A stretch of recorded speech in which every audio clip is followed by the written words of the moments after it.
চিৎকার করবে, আল্লাহ বলবে বান্দা হাজা মা কানাসতুম লিআনফুসিকুম, এটা হলো তোমার জমাকৃত মাল। আমি যে তোমাকে 10 মণের জায়গায় 10 কুইন্টাল দিয়েছিলাম, 10,000 টাকার জায়গায় 10 লক্ষ টাকার ব্যবস্থা দিয়েছিলাম, আমার রাস্তায় বান্দা তুমি খরচ করতে পারো নাই, এটাই হলো তোমার শাস্তি। তোমার মাল আজকে তোমার আযাবের জারিয়া।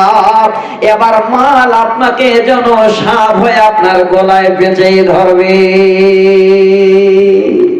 পেঁচিয়ে ধরবে, আপনাকে দংশন করবে। তো আমার ভাই, হে বন্ধু, আমি একটা কথা বলছি, আপনাদের মাথায় রাখবেন। আমি খুব খুশি হলাম আজকে এই রকমের একটা মাদ্রাসা, যেখানে আপনাদের ইংরেজিতে বাচ্চারা বক্তব্য রাখতে পারে, সেই মাদ্রাসাটা হোস্টেল তৈরি করা হয়েছে।